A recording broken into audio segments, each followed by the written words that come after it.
예, 안녕하세요, 여러분. 정보사이로 모의고사 1회입니다. 다들 풀어보셨죠? 예, 문제에 대해서 이제 우리 정보사이로에서 다루는 내용들에 대해서 이제 모의고사 형태긴 합니다만, 난이도에 대해서는 일반적으로 높은 것보다는 평이한 것들 위주로 모았습니다.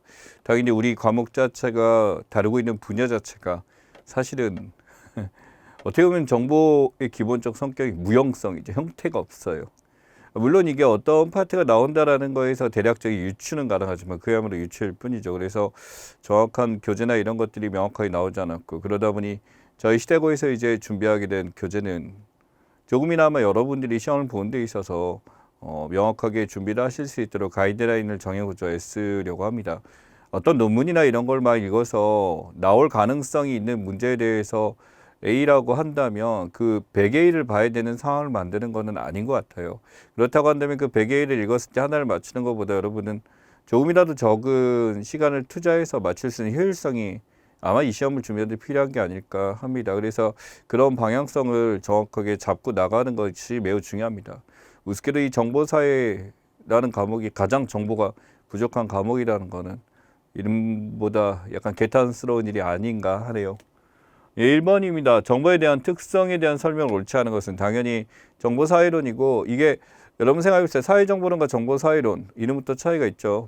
그러니까 사회정보론이란 거라고 하면 사회와 관련된 정보를 다루는 어떤 정보는 메타적 의미가 된다면, 정보사회론은 그야말로 정보가 중심이 되는 사회는 어떤가라는 거에 대한 판단입니다. 여기서 정보의 메타적 의미를 아는 것은 매우 중요하죠. 그중에 특성인의 적시성, 원하는 시간에 전달되어야 한다. 당연히 이러한 정보의 특성 때문에 시간이 지나서 얻는 정보는 문제가 많습니다. 저도 이제 기자를 예전에 했었는데 그때 낙적을 먹었다라고 해요. 물 먹었다라고 하는 게 이제 시간이 지나서 다른 쪽에서 다 이미 기사화된 내용들을 마치 새로운 기사인 양 쓰게 될 경우 물 먹었다라는 표현을 쓰거든요. 그만큼 정보의 생명이라는 것은 적시성이 중요합니다. 2번 비독점성이라고 한다면 정보가 공개가 되어야 되겠죠. 이것은 일종의 정보가 가진 특성이 아니라 이렇게 원한다는 당위가 되겠죠. 정보는 기본적으로 독점성이 조금 더 기본이 됩니다. 그래서 이 독점성 있는 정보, 그래서 비공개가 되고 이런 정보가 더 가치가 있게 되는 거기 때문에 우리가 어떤 정보가 공개되는 순간 더 이상 우리에겐 중요한 정보가 아니게 될 수도 있죠. 그래서 2번은 아니네요. 비소모성, 썸크와 달리 정보 아무리 이용하도 소모되는 것이 아니다. 엘빈 토플러가 얘기를 했었죠. 그래서 이 토플러의 말 맞다나 이 정보라는 것은 아무리 소모해도 없어지는 것이 아니기에 그만큼 이 정보가 중시된 세상이 올 것이다라는 것에 대해 얘기를 했고요. 비이전성. 이전으로 소유권 달라지게 되더라도 여전히 소유자에겐 정보가 남아져 있다. 물론 이게 삭제가 되면 됐지만 요새는 뭐 NFT라든지 다양한 기술들을 통해서 조금은 변화하기 시작했습니다. 그래서 건너사지만 머릿속에는 남아있는 게 그 정보의 특성이다라고 할 수 있죠. 이외에도 뭐 무형성이라든지 누적 가능성이라든지 그치 가치의 다양성이라든지 다른 이제 정보의 특성들에 대해서 여러분들 분명히 정리했을 것이라 믿어 의심치 않습니다. 보다시피 문제에 대해서는 이 특성을 모르더라도 대략적 유추해서 맞출 수는 있었습니다만 조금 더 난이도가 높게 나온다라고 한다면 여러분 함정이 충분히 빠뜨릴 수 있으니까 준비 잘 하시기 바랍니다. 2번 정보사회 긍정적 점만 옳지 않은 것은 난이도가 낮은 문제죠. 하지만 정보사회가 어떻게 나오냐 긍정적인 어떤 예측에 대해서는 충분히 우리가 유추 가능합니다. 편리한 생활 및 노동시간 감소로 여가시간 증대. 그래서 현대사회로 바뀌게 되면서 이 정보사회가 되면서 우리가 해야 될 일, 인간이 어떤 소비를 해야 될 일에서 많이 줄어든 건 사실이지. 1번은 맞고요. 참여민주주의 실현 가능성. 그래서 지금은 국회에서부터 먼저 도입을 하고 있습니다. 이제 우리도 어느 순간 이제 투표권이라는 게 사라지고 눌러서 이렇게 되는 경우도 분명히 있을 거고요. 예, 참여민주주의는 점점 그 양을 커지고 있죠. 물론 이게 완벽하게 긍정적으로 가느냐에 대해서 회의감이 있습니다. 3번 여성의 사회 진출 증대. 그만큼 정보사회가 되면서 여성들이 다룰 수 있는 직업군에 대한 분업의 정도는 훨씬 더 커지게 됐었죠. 지금은 어떤 여성이라는 차원이 아니라 모든 인간이 다 누릴 수 있는 대부분의 직업들. 물론 과거에 남아있었던 신체적 역량을 활용해야 되는 것들이 남아있긴 합니다만 화이트 칼라 중심의 시대로 가게 되는 건 당연한 거고 어떤 여성의 사회적 진출은 커지기에 여성의 사회 진출은 더 많아질 수 있습니다. 4번 노동시장의 안정성. 분업이 증가되죠. 분업이 증가된다라고 한다면 이제 인간을 대체하는 어떤 여러 가지 AI라든지 이런 것들이 나타나게 되면서 노동시장의 안정성은 예측할 만한 게 아니죠. 오히려 불안정하게 될 가능성이 더 크다라는 평가를 받게 됩니다. 그래서 노동시장의 안정은 규정할 수 없다라는 거. 우리가 상황상 이게 정보사의 일반적 특징이라고 볼 수가 없겠죠. 4번 골라주셔야 됩니다. 3번 지식의 존재 형태에 따른 분류에 대한 설명으로 옳지 않은 것은 일반적인 지식의 형태다라고 했었을 때 우리가 머릿속에 있는 지식 자체가 이제 가지고 있는 것도 있을 겁니다. 생각해보고 푸시면 되겠죠. 1번 주관적 형태하기 어려운 지식 암묵지라고 한다. 암묵지라고 하는 것은요, 우리가 이제 딱 말하지 않아도 하는 암묵적인 그런 것들. 예를 들어 정체에서는 암묵적 동의라는 말을 쓰고요. 암묵지라는 건 구조 얘기하는 인식하고 있는 거. 어렸을 때 이제 그거 물어봤어요. 이제 친구가 이제 껌을 씹는데 이빨 이렇게 딱딱 소리를 내게 되는데 그거 어떻게 씹는 거야? 라고 하는데 설명을 못 하더라고요. 이걸 돌려서 뭐 어떻게 하는데 이게 일종의 자기가 습관적으로 어떻게 행위를 하다 보니까 그 방법을 보고 인지하게 되는 것들 중에 하나죠. 젓가락질도 우리가 배워서 하는 거라고 하지만 그 형태가 습관화돼서 이제 만들어지는 체화된 지식이란 게 있기에 1번 이제 암묵지에 대해서 지금 얘기 나온 거 맞고요. 2번 인간의 기억으로 특정하게 표현될 수 있는 지식을 형식지라고 한다. 인간이 어떻게 정확하게 알고 있는 것들, 기억 속에 저장되어 있는 게 암묵지에 대한 스토리가 되겠죠. 2번은 아니고 형식적으로 만들어지는 거는 암묵적인 것이 아니라 그대로 공식화돼서 나올 수 있는 지식들을 이야기합니다. 2번은 아니네요. 암묵지라는 개념 처음 사용해 폴라니가 얘기했고요. 그래서 이 다니엘 폴라니 입장에서 이제 암묵지가 가지고 있는 가치에 대해서 얘기를 했었고 이 정보 사회는 이런 암묵지의 증가가 이루어지는 사회죠. 암묵지는 비공식적이고 형식지는 객관적이고 공식적으로 노출되는 것들. 좋습니다. 2번 골라주시고요.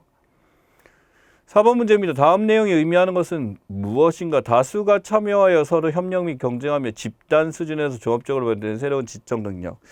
저 TV 프로그램 재밌게 보는 거 있는데 처음 나왔을 때 본 것 같아요. 이제 신기하게 처음 봤었는데 느낌이 좋았는데 계속 인기를 끌고 하더라고요. 일종의 이제 그런 것도 있고 옥탑방의 문제아들 맞나요? 옥문아들. 그래서 이제 소은이 김숙하고 이렇게 고정 패널이 한 명 대신 여러 명 해서 앉아가지고 이렇게 문제를 푸는 건데 처음 포맷과 좀 바뀌긴 했었습니다만 비용 자체에 대해서 그렇게 고정적으로 했음에도 불구하고 일반적인 기존 포맷과는 다르고 굉장히 착하다. 그 다음에 정보 전달도 있고 확실히 괜찮다라는 게 있어요.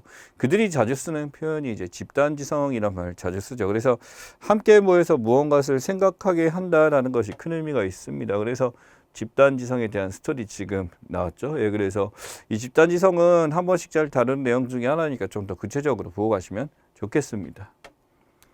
5번입니다. 네그로폰테의 디지털 혁신론에 대한 설명으로 옳지 않은 것은 이라고 나왔어요. 기본적으로 이제 이 네그로폰테 입장에서 얘기했던 것이 이 정보사회 자체가 어떤 한계라는 것이 사라지고 굉장한 확장성을 가지고 있는 것에 대해 설명을 했습니다.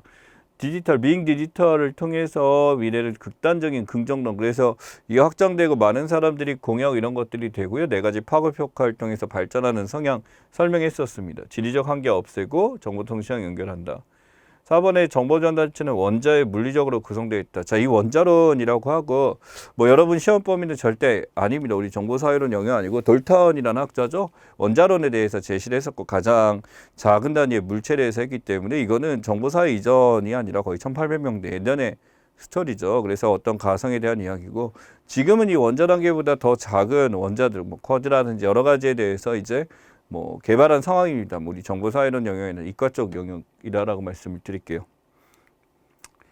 6번 탈산업사회를 주장한 다니엘 벨에 대한 옳은 내용을 묶인 것은 다니엘 벨 이제 우리가 산업사회에서 정보사회로 바뀌면서 이 탈산업사회라는 단어를 만든 사람이죠. 그러다 보니까 이 다니엘 벨과 관련된 거는 정보사회론의 주창자라고 보기 때문에 거의 뭐 매번 시험에서는 다니엘 벨 이름을 쓰지 않더라도 출제를 하고 있다라고 생각을 하셔도 될 것 같습니다. 자, 그래서 기억. 벨은 완전한 탈산업사회 끊임없이 진화론적 관점 사회반을 설명했다. 특히 이 진화론도 여러 가지가 있어요. 여러분들 뭐 내용에서 보시겠지만 단선 진화라고 해서 한 방향으로 진행되고 이전보다 항상 발전된 단계를 향한다라고 하는 진화도 있을 것이고요. 다선 진화도 있습니다. 방향상 여러 가지 방향, 다원적으로 나갈 수도 있고 그 진화의 방향은 다르나 어찌됐든 발전한다라는 입장도 있을 겁니다. 근데 다니엘 벨은 철저하게 단선이다. 그 전 단계보다 더 뛰어난 단계에 대해서 가정이 가능하다라고 얘기했고요. 니은 벨은 지배적인 고용 양식에 따라 사회형이 당연히 달라지게 되죠. 이 지배적인 고용 양식이 과거에 있었던 어떤 의무적인 고용적인 파행적 이런 거에 대해서 현대 사회에서 어떤 기능적 고용으로 바뀌게 되고 디귿 벨은 새로운 사회 체계된 정보와 지식의 중심 역할. 디귿은 뭐 탈산업사의 가장 기본적인 정보가 자산이죠. 예, 디귿 맞고요. 4번 리을 벨은 물질과 에너지를 정보를 대체하고 물질과 에너지, 증기나 이런 것들이 있으면 그 전에 산업사회 특징이 틀렸죠. 육체노동자, 지능노동자 대상한다. 지식노동자, 화이트 칼라가 더 중심이 되니까 이것도 내용이 바뀌었네. 이건 3차에서 2차로 간다라고 설명하는 것을 이야기하니까 릴은 제거하고 3번 골라주셔야 되겠네요. 7번 다음에 설명하는 예를 적용할 수 있는 용어입니다. 그래서 실제 이제 정보사회가 바뀌고 미래사회를 지칭하는 여러 가지 법칙이나 이론들이 있습니다. 그 이론들에 대해서 조금 더 이제 유명한 것들이나 시사적인 것들은 여러분들이 잘 기억을 하고 가셔야 됩니다. 우리 정보사회이기 때문에요. 과거에 증명된 이론이라기보다 미래학적인 측면에서 나온 법칙들, 사실 이게 법칙이라고 하긴 힘들죠. 100% 증명이 돼야 되니까. 그런 것들을 이제 새롭게 나오는 용어들도 접근하셔야 됩니다. 우리도 시사 문제 한 2문제까지 나오는 것 같고요. 자, 그러면 통화한 사람 중 20%와의 통화 시간, 총 통화 시간 80%를 차지한다. 사실은 우리가 소수라고 생각했는데 그게 그 대부분의 우리에게 영향세를 주고 있다. 주가 상승 80%는 상식 기간에 20% 기간에서 발생한다. 예, 상승률 80%는 단기간에 이 시간에 있고 20% 운전자가 교통형 80%. 지금 보게 되면 실제로 그런 것도 있어요. 학교 다닐 때 보게 되면 20%의 학생들이 80%의 여자친구를 사귀더라고요. 여러 명 사귀고 안 사귄 애 대부분들 이랑 비슷한데 파레토 법칙에 대한 이야기죠. 예, 그래서 이렇게 되고 엔겔 같은 경우는 우리 쪽 문제는 아닐 것 같고요. 예, 그래서 이 소비를 하는 데 있어서 이제 그 우리가 먹는 것들에 대해서 소득에 대해서 이게 차지하는 비중에 대해서 얘기하고 그레시안 같은 경우는 화폐에 대해서 경제학에서 하는 얘기입니다만 이제 화폐의 가치에 대해서 우리가 이제 화폐를 생산할 때 들어가는 것이 가장 적은 쪽으로 움직이게 된다. 그래서 우리도 10원짜리가 이제 플라스틱으로 바뀌고 이렇게 되는 거하고 비슷하죠. 롱테일 법칙은 하위 80%에 있는 것이 오히려 더 가치 있다. 가성비에 대한 얘기도 할 수 있고 그러한 것들이 좀 더 이제 개혁적 측면에서 나올 수도 있다라는 겁니다. 파레토 법칙 골라주셔야 되고요. 8번 다음 중 유비쿼터스 컴퓨터 특징입니다. 유비쿼터스 잘 나오죠. 그래서 이 유비쿼터스 시대라고 부르는 게 이제는 거의 끝났습니다. 이제는 유비쿼터스를 넘어서서 이제 사물 인터넷에서 인공지능으로 나가는 시대고 당연히 유비쿼터스 지금도 이제 가열차게 진행되고 있는 거기 때문에 물어볼 수는 있습니다. 컴퓨터 인터넷 물이나 공유처럼 이용할 수 있다. 어디든지 활용할 수 있다. 언제 어디서나. 맞고요. 여러 기기 사물과 컴퓨터 정보를 통합하여 언제 어디서나를 또 강조하고 있죠. 3번 유비쿼터 현실 세계 아닌 가상의 공간에서가 아니라 현실 어디에서나 접속할 수 있다는 게 하나의 특징이다라는 거 골라주셔야 됩니다. 3번 아니네요. 사용자가 누구인지에 따라 사용자가 처한 상황에 따라 컴퓨터 스스로 제공하는 서비스 변화시키는 능력. 그래서 이 개별적으로 이제 이 사용하고 있는 사람이 어떤 사람인데 개별적인 고유 번호가 부여되거나 또는 이제 주소가 부여되죠. 그래서 그걸 통해서 그 사람이 가지고 있는 성향이나 이런 것들을 분석하게 됩니다. 저 같은 경우는 뭐 최근에 이제 뭐 분유를 샀어요. 이제 분유를 바꿨는데 갑자기 그 분유와 관련된 광고만 계속 뜨는 거야. 어떤 지역에서 하게 되고 샀던 데도 떠나고 분명히 샀는데 또 사라고 하고 그러니까 이게 뭐냐면 내가 살고 있는 지역부터 시작해서 내가 추구하는 것들 내가 많이 사는 것들 이런 것까지 다 관리가 돼서 하는 거 유비쿼터스에서 있던 특징 중에 하나입니다.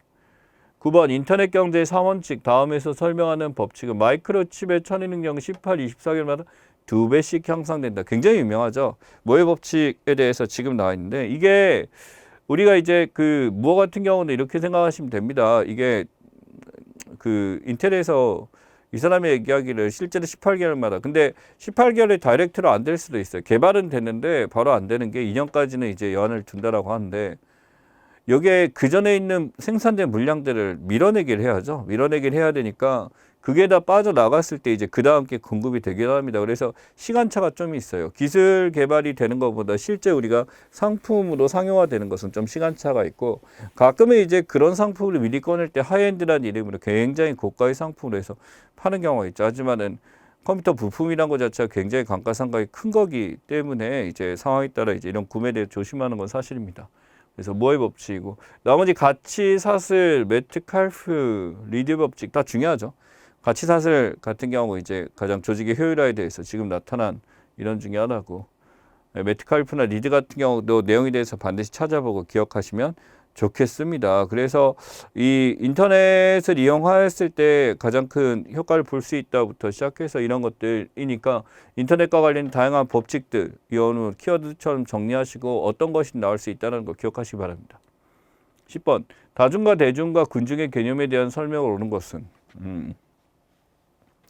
민중이란 단어도 있을 거고요. 군중이란 단어도 있을 거고 그 다음에 대중이란 단어도 있을 거고 국민이란 단어도 있을 거고 이게 우리가 전체 다수를 뜻하는 것 중에 나름대로의 의미들이 다 공중이란 말도 있겠죠. 공중이란 말은 퍼블릭이라는 것도 있겠고 군중이란 건 크라우드입니다. 갑자기 이렇게 몰려있는 대상이라고 한다면 대중은 그것보다 이질성을 갖고 있지만 불특정 다수들의 모임 가장 큰 개념이다라고 볼 수도 있을 것 같아요. 그래서 이 다중이라는 것은 많은 사람들이라는 수치화된 그런 걸로 이제 설명하는 것 중에 하나고요.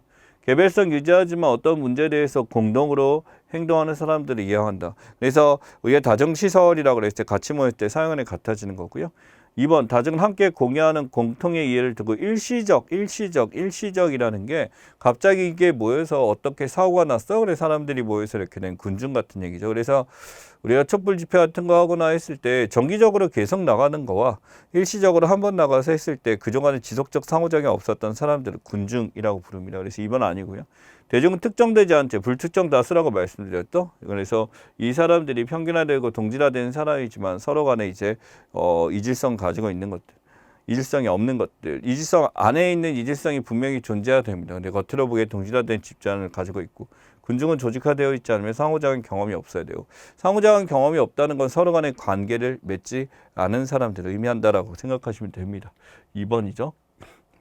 11번 기업의 정보 시스템에 대한 설명으로 옳지 않은 것은 1번 보시면 지식관리 시스템 KMS 조직의 전문화 관리활동 정보 데이터 창출 소집 공유하는 시스템 일반적으로 이러한 지식관리 시스템 자체가 갖고 있는 것 중에 하나가 우리가 이제 여기서 쓰게 되는 KMS라고 했을 때 이 조직에 대해서 할 때 이 기업에서 이걸 관리해서 하는 시스템에 대한 스토리가 됩니다. 일반적으로 기업 내 조직 구성원들이 경험적으로 할 수 있는 것들을 만들어서 하게 되는 게 KMS의 특징이죠. 그래서 여기 보면은 이 대상으로 정보 데이터를 관리 활동을 수집한다라고 했었을 때 이 전문화된 지식을 얘기하는 게 아니라 개인의 평범한 경험적인 그냥 지식들이라고 하죠. 경험적 관점 주변에 쉽게 보고 하는 건데 전문화된 지식과 관련된 내용은 아니니까 1번은 나가 아닙니다. 전사적 자원 관리는 전체 회사들에 대해서 이제 모든 것 마케팅이든 어떤 프로세싱이든 이 모든 것들이 한꺼번에 같이 통합적으로 총체적으로 하게 되는 거 맞고요. 거래 처리 시스템, 고객 관리 시스템 다 나와 있습니다. 내용에 대해서 문제 있는 건 아닌데 이 중에서 만약에 출제가 된다, 정보사회론 한다면은 고객 관계 관리 쪽으로 아마 봐주셔야 될 것 같습니다. 실제로 이 CRM을 통해서 고객 관계 관리 개별적으로 맞추는 거에서 이게 빅데이터 연관해서 가장 발전한 영역이기 때문에 4번이 제일 중요해 보이고요. 정답은 1번 골라주셔야죠. 정보의 성격의 차이. 자, 그 다음에 다음 중 신뢰가 정보의 발전 과정 중에 제시한 주장으로 옳지 않은 것은 자 정보의 발전 과정에서 나타나는 얘기에서 뭐 다양한 얘기들이 있을 수도 있습니다. 그래서 이 정보의 발전 과정에 시장 기준 철저히 정해 시장을 정보의 상품화 그렇기 때문에 신뢰의 입장에서는 이 상품화를 시키는 지체가 가장 중요하죠. 과거에 이제 아도르노가 문화산업에서 얘기했는데 신뢰 같은 경우는 이런 다국적 기업이나 굉장히 거대한 기업들이 모든 정보를 가져가고 있는 것들 중에 하나입니다. 그래서 그들이 만들어지는 산업 시스템화에서 우리가 어떤 것을 선택하고 사고 팔고 하게 되는 거죠. 계급 불평등, 정보 분배, 정보에 대한 접근, 정보를 창출하는 중요 요인이다. 그래서 계급 간의 가장 위계가 높은 데 위치하는 게 다국적 기업들을 얘기하고 신뢰에게 정보 형태의 수혜자는 대중이 아니라 이러한 기업들이죠. 예, 정보를 지원하는 기업들이고 국가 간 관계의 서구의 선진국들이 정보 불평을 양산한다. 그래서 다국적 기업들의 활동 등을 통해서 이러한 기업들과 국가 간의 짬짬이 정경 유착이 돼가지고 모든 것을 관리해서 나가는 게 지금의 시스템이 신뢰의 이야기였습니다. 3번 골라주셔야 되네요. 13번 저작권법에 사용하는 용어의 정의. 이 저작권법이라고 했었을 때 여기서 라이센싱에 대해서 어떤 기준을 주고 여기서 여러분들이 여기에 판단했을 때 여기에 맞춰서 저작권을 활용하셔야 됩니다. 복제, 인쇄, 촬영, 사진, 복화, 일시용, 영구적 이용물의 고장을 다시 제작해서 이걸 쓰는 것. 약간의 그런 어떤 내용을 조금 바꾸거나 이런 복제도 다 포함되는 것 중에 하나고요. 전송, 저작물들의 원본 또는 그 복제는 공제의 대가를 받지 아니하고 양도 또는 대여하는 것. 우리가요 지금 이렇게 하는 것을 뭐라고 하냐면 배포라고 합니다. 이 배포에 대해서 이제 무료 배포도 있을 거고 유료 배포도 있고 조건부 배포도 있을 거예요. 예를 들어 이제 업무 대가를 받지 않고 하게 되면 배포가 되는데 예를 들어 그 안철수라는 사람이 뭐 대통령 선거 나와서 지금 그랬죠. 과거에 바이러스 만들고 했을 때 V3를 배포를 했었죠. 그래서 일반 학생들이나 비영리 단체 같은 경우는 여기에 대해서 무료로 받았고 회사나 이제 유료 이제 영리를 남기는 조직들한테는 돈을 받아서 지금의 안철수 알랩을 만들게 됐었던 거죠. 그때 사용했던 전성 어떤 프로토콜 통해서 보내는 것을 얘기하는 것이 아니라 누구나 쓸 수 있게 공중에 배포한 케이스입니다. 그래서 틀렸고요. 발행, 수요 충족시에 복제 배포하고 이게 배포 단어 나와 있죠. 공표, 공연이나 이런 것을 통해서 공중에게 공개, 저작물을 발행한다. 그래서 공중에게 공개를 하면서 이게 내 거다라는 것을 확실하게 각인시킬 때 쓰는 게 공표에 해당하게 됩니다. 14번 인터넷상에 만들어 저장되어 유통되는 개인의 거래 또는 사진, 정보의 강력한 소유권을 이해 유통기한 정한 수정 삭제, 영구적 파기를 요구할 수 있는 권리 개념. 그래서 내가 어떠한 사용하는 거에서 절대적으로 배타적 소유권에 대해서 지금 가져가는 것 중에 하나인데 이 수정 삭제적, 과거의 흑역사나 이런 것들 사람들이 공공연하게 사용하고 있는 거에서 내가 원하지 않는 모습을 누군가 가지고 있을 때 이걸 지워달라고 하는 거. 실제로 근데 그 잊혀질 권리를 사용할 때 한계점은 뭐냐면 개인이 그걸 갖고 혼자 보관하고 있어. 공유하고 있지 않을 때는 어떻게 건드릴 수가 없고요. 이것을 이제 블로그라든지 남들이 쉽게 볼 수 있는 공간에다 이거에는 쓰는 이런 잊힐 권리를 발동할 수 있습니다. 실제로 잊힐 권리가 비용에 따라 또 달라지게 될 거예요. 그 포털 사이트와 관련된 모든 것을 없앤다라든지 그거 이상으로 고인의 다른 과에 다 없앤다라든지 그렇게 있는 게 잊혀질 권리 중에 하나입니다. 일종의 보편 조건은 완벽한 절대적 평등을 기본으로 이제 하는 것 중에 하나고요. 자기정보 통제권은 자신이 가진 정보에 대해서 어떻게 관리하느냐에 대한 문제고요. 잊혀질 권리 또는 잊힐 권리라고 하는 것은 내가 원해서 이렇게 없애는 경우입니다. 실제로 이제 가르쳤던 제자가 이걸 자신의 어떤 예능 문서 없애기 위해서 이걸 없애는 케이스를 봤었고 생각보다 비용이 꽤 비싸더라고요. 10번 다음 중 공유경제에 대한 설명으로 옳지 않은 것은 빅데이터, 클라우드 컴퓨터, 정보통신 기술에 따라 다양히 부각되었다. 그래서 이 공유경제라는 게 지금은 이제 어떤 너무나 핵심적인 코어 기술이 아닌 이상, 예를 들어 코로나 치료제 같은 것이 아닌 이상은 오픈해서 오픈 이노베이션, 같이 모여서 이래 판매하고 생산하고 그러면서 이제 더 발전시키기 위해서 노력한다라는 것들이 많이 있습니다. 이거 부각되고요. 모바일 앱도 온라인 플랫폼으로 개인 간 P2P 방식하는 공유경제 특징. 차량 공유 서비스로 에어비앤비 갑자기 뜬금없네요. 차량 공유 서비스는 굉장히 유명한 우버 택시죠. 그래서 우버 앱 같은 경우고 에어비앤비는 숙박업소에 대한 그런 거니까 이런 사례죠. 공유경제의 특징이고요. 우버는 공유경제한다는 의미로 쓰인다. 그만큼 우버 택시가 가지고 있는 파장은 굉장히 컸었죠. 16번 머셜 맥라한의 미디어관에 대한 설명으로 옳지 않은 미디어는 인간의 확장하는 미디어의 영향력의 원천은 미디어 그 자체에 있다. 맥라한의 입장에서는 당연한 얘기고요. 그래서 이 맥라한의 입장에서 봤을 때 미디어 자체가 가지고 있는 영향 자체가 커지는데 물론 이 미디어 자체가 가지고 있는 효과 자체에 대해서는 또 수용자 입장이 달라질 수 있죠. 정보량이 높고 수용자 참여도가 낮은 미디어를 한 미디어로 분류한다. 자, 한 미디어와 큰 미디어에 대한 얘기인데 이 맥라한에 대해서 우리가 얘기해야 될 게 이 한 미디어와 큰 미디어의 차이 자체가 명확하게 구분되지는 않았어요. 그래서 예를 들어 그냥 TV라고 한다면 쿨이 되겠지만 어떤 면에서 이제 TV인데 개입을 하고 이제 댓글을 쓰고 스마트 TV 즉각적으로 받을 수 있다면 핫으로 바뀌어 버리게 되거든요. 그래서 이 맥라한의 입장에서 구분했던 기준 자체가 약간은 모호하다라는 게 한정적입니다. 그래서 요거 두 개가 애매한데 높고 수용자 참여도가 낮다 한미디어. 그래서 일반적으로 우리가 갖고 있는 한미디어의 특징들 하게 되면은 실제로 이제 정보나 이런 것들에 대해서 지금 어느 정도 이제 워낙 그 생산자가 가지고 있는 정보량이 많을 때 신문이라든지 이런 것들이죠. 정보가 기계적 획일적이면 전문화 세분화되어 있다. 기계적 획일적인데 전문화 세분화가 되지 않는 것이 이제 쿨미디어의 특징이 될 겁니다. 그래서 전문 제작자가 해서 하는 경우가 아닌 경우도 있었지만 TV가 여기 들어서 바보 상자 취급을 당했을 때 이거죠. 한미디어, 쿨미디어 상대 정확하게 나와 있죠. 연속적 개념이 명확한 구분이 아니기 때문에 시대가 변화했다면 사용 정도에 따라 바뀔 수도 있다는 거 기억하셔야 됩니다. 17번 미디어 선택에 관한 4가지 이론 중 다음은 어떤 이론에 대한 거고 미디어 선택, 기술 중심의 시각, 그 다음에 새 기술을 수용하는 속도에 따라 수용자를 분류한다. 실제로 어떤 내용에 대해서 이걸 받아들이고 해석하는 수준 자체, 문해력 자체가 달라지는 경우에 이야기하죠. 그래서 실제 이 선택이 기술이 발전함에 따라 이걸 빨리 받아들이는 쪽과 그렇지 않은 쪽에 다른 것이 나타나게 되죠. 이용과 충족하면 경제학의 기본적 이론이라고 보면 될 것 같고 계획된 행동의 혁신 확산, 이 확산에 대한 얘기네요. 지금 어떤 기술 자체가 다른 데서 이제 퍼져나가면서 나는 것이 이 미디어에 대한 금방 이제 문해력이 발휘되는 세대들에 대해서 달라지게 되는 그런 스토리를 이야기합니다. 18번 매스미디어 효과 이론을 등장한 순서대로 옳게 연결한 것은 이게 생성 시기를 순서대로 이렇게 묻는 문제니까 이런 거는 좀 애매하긴 하죠. 과거에 매스미디어가 처음 등장했을 때 매스미디어의 좌지우지하는 능력이 굉장히 강했습니다. 그래서 어떤 의견을 꺼냈을 때 사람들이 여기에 대한 신뢰도는 굉장히 컸었죠. 그러니 괴소문이 아니라 처음 그런 것들 무조건 믿고 갔었는데 지금은 이제 선택적으로 그걸 믿는 거에 대해서 변화가 왔습니다. 그래서 가장 이제 유명했던 게 대효과이론, 압도적으로 강했을 때를 얘기하는 거고, 하지만 그렇게 크지 않다라는 것이 나왔던 게 제한효과 이론이고요. 그 다음에 중효과 이론이라 그래서 이 소위 말하는 이제 주체성이 강조되는 미시적 입장입니다. 이 매스미디어를 이용하고 있는 사람들의 어떤 선택적 의지에 의해서 이렇게 만들어진다라고 하는 거고요. 그 다음에 나온 게 이제 강효과 이론이 마지막에 나오게 됩니다. 실제로 이제 어떤 매스미디어의 활용에 따라서 굉장히 이게 강력하게 메시지를 전달해 줄 수 있는 역할을 할 수 있다라는 것. 2번 골라주셔야 되네요. 19번 렌을 네트워크 이상에 따라 분류할 다음 무엇인가. 모든 단말기 사이를 직통해서 근모형 연결한 형태로 노드의 연결성이 높다. 모든 것이 하나처럼 연결된 거, 그물망을 이루고 있다. 망형에 대한 얘기죠.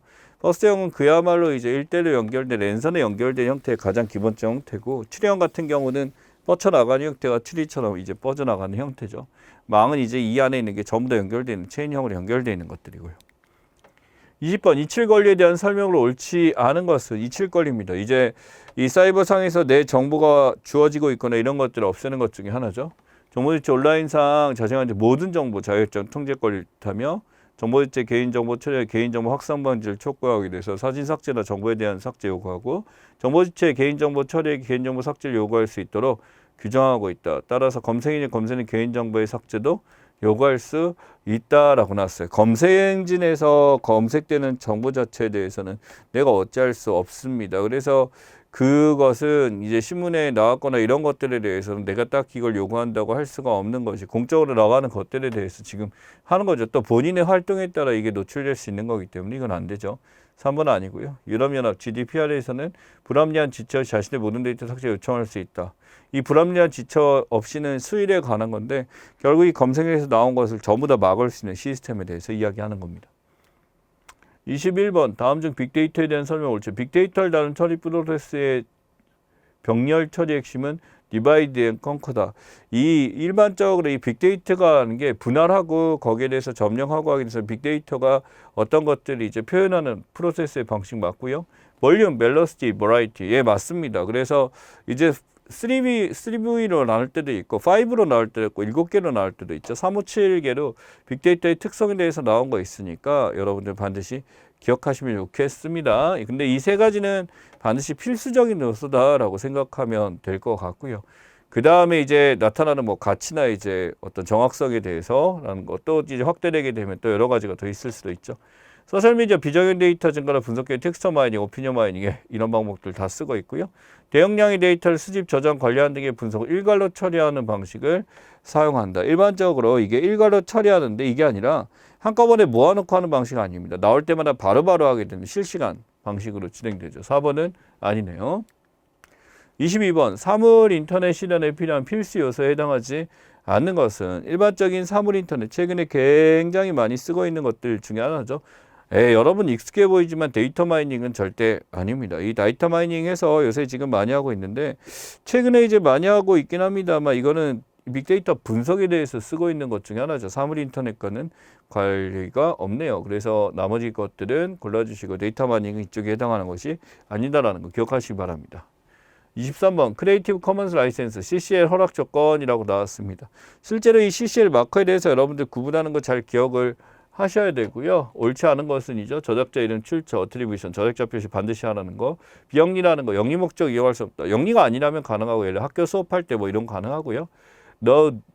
이거 변경 금지죠. 손대지 말합니다. 2차적 저작물 제작이 금지되는 겁니다. 그래서 이걸 이용해서 다양한 걸 해서는 안 된다라는 것 중에 하나죠. 이 변경 금지 이건 야구 KBO에서 움짤이라고 이제 야구 선수들만 하고 이거 활동하는 거 해가지고 인기도 올라가는데 그걸 못하게 막아버렸죠. 예, 그래서 이거는 안 되는 것 중에 하나입니다. 예, share alike 동일 조건 변경이라고 그래서 2차 저작물이나 이게 동일 라이센스를 허용한다. 맞는 얘기를 3번 골라주셔야 되네요. 아도르노가 주장 문화산업론에 대한 설명 중 옳은 것은 아도르노의 문화산업론 저 같은 경우 대학원에서 그냥 한 학기로 그냥 배워버리네요. 책임져. 프랑크푸르트 학파라고 그러죠. 아더르너도 있고 오르카이머도 있고 그다음에 여기 뭐 말터 베냐민 같은 경우는 좀 독특한 케이스이기도 하고 하버마스로 나올 수도 있고요. 대중매체는 극소수 독점자분이 소유하게 된다. 그래서 이 소유한 사람들, 이 소수가 가지고 있는 거에 대해서 이제 하게 되는데 아더르너의 입장에서 보자면은 이 극소수 독점자분이 생산하게 되면서 문화의 상품화되고 문화의 하강 형성된다. 맞고요. 독점자가 이윤층화의 문화를 상품화한다. 그래서 문화산업이라고 불렀고요. 예술 상품이라는 포장하게 되면서 이제 복사해서 찍어내기를 하고 있습니다. 문화산업법은 대중의 요구와 반응을 조작하여 어떤 이윤을 창출하는 데 하게 되는 경제학적 관념으로 들어가는 거죠. 그래서 그늘을 닫으네요. 4번 골라주셔야 됩니다.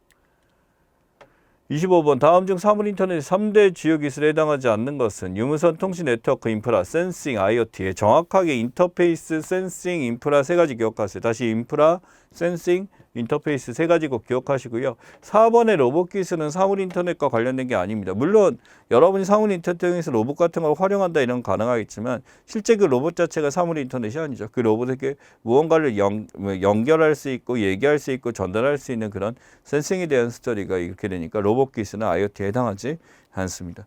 여기까지가 이제 1회 문제였는데 여러분 보다시피 이제 너무 나가시면 안 돼. 이제 중요하다 이론들도 있지만 아다시피 이 정보사회론의 법칙은 사회학뿐만 아니라 정보론부터 이제 다양한 영역까지 매스미디어 이론부터 시작해서 다양한 영역이 겹쳐져 있으니까 이러한 것들에 대해서 어떤 선을 지켜가면서 공부하는 게 매우 중요하다라고 말씀을 드리겠습니다. 고생 많이 하셨어요.